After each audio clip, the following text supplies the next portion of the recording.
बाड़मेर में फूटा एक प्रशासनिक बनाम जनप्रतिनिधि विवाद, जहां सांसद उमेदाराम बेनीवाल, शिव विधायक रविंद्र सिंह भाटी और कलेक्टर टीना डाबी आमने सामने नजर आए।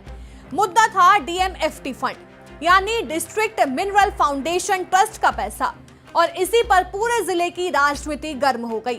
तो आखिर ऐसा क्या हुआ कि बैठक में सांसद और विधायक दोनों ने कलेक्टर को सख्त लहजे में घेरा? क्यों टीना डाबी बार बार सब कुछ नियमों के अनुसार किया है कहती रही? दरअसल 25 नवंबर को बाड़मेर कलेक्ट्रेट में जिला विकास समन्वय एवं निगरानी समिति की बैठक हुई। ये मीटिंग रात 9 बजे तक चली। मीटिंग में मौजूद थे सांसद उमेदाराम बेनीवाल, शिव विधायक रविंद्र सिंह भाटी, बाड़मेर विधायक प्रियंका चौधरी और जिला प्रमुख महेंद्र चौधरी, और जिले के कई बड़े अधिकारी भी वहां मौजूद थे। लेकिन ये मीटिंग चर्चा से ज्यादा टकराव के लिए सुर्खियों में रही। सांसद बेनीवाल ने जैसे ही डीएमएफटी फंड के वितरण का मुद्दा उठाया, माहौल गर्म हो गया। उन्होंने कलेक्टर टीना डाबी से कहा, नॉन माइनिंग एरिया में भी स्वीकृतियां जारी कर दी। जब अपनी मर्जी से सब करना था तो हमारा समय क्यों खराब किया? बेनीवाल ने यह भी कहा कि आप साफ बता दीजिए, क्या आपके ऊपर दबाव था? उनके सवालों में गुस्सा भी था और निराशा भी। शिव विधायक रविंद्र सिंह भाटी ने भी कलेक्टर और अधिकारियों को सीधा निशाने पर लिया।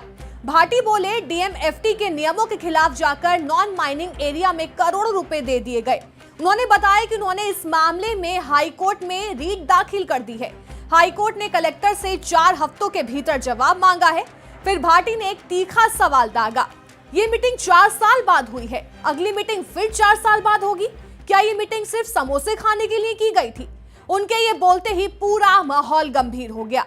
विधायक भाटी ने साफ आरोप लगाया, चौहटन और गुड़ामालानी जैसे इलाकों में खनन पट्टे बहुत कम हैं, लेकिन वहां अनुपात से कहीं ज्यादा बजट दिया गया।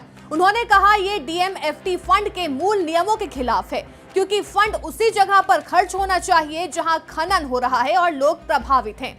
कलेक्टर डाबी ने इस गर्म माहौल में शांत होकर कहा, सब कुछ नियमों के अनुसार किया गया है, सेक्टर वाइज प्रायोरिटी के आधार पर स्वीकृतियां दी गई हैं। उन्होंने ये भी स्पष्ट किया कि मीटिंग की हर बात रिकॉर्ड में नहीं आती, अगर कहीं कोई त्रुटि रह गई है तो अगली बार दुरुस्ती कर ली जाएगी। लेकिन कलेक्टर की ये सफाई सांसद और विधायक को संतुष्ट नहीं कर पाई। सांसद बेनीवाल ने दोबारा कलेक्टर से कहा, ये सब आपकी अध्यक्षता में हुआ था, आप ही बताइए गलतियां कैसे हुई? उनका कहना था कि जब पहले से ही सब तय था तो फिर जनप्रतिनिधियों को बैठक में बुलाने का औचित्य ही क्या था? लेकिन अब सवाल ये कि आगे होगा क्या? ये विवाद अभी थमता नहीं दिखाई दे रहा। हाई कोर्ट ने जवाब मांगा है, जनप्रतिनिधि नाराज हैं, कलेक्टर अपने फैसलों को नियमों के तहत बता रही हैं। डीएमएफटी फंड की असली स्थिति अब अदालत में साफ होगी।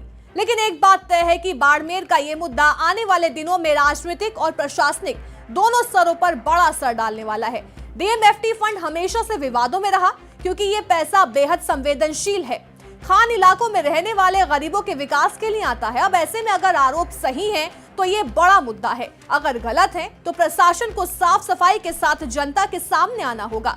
लेकिन आने वाले दिनों में ये मामला और गर्म होगा या शांत, ये देखने वाली बात होगी।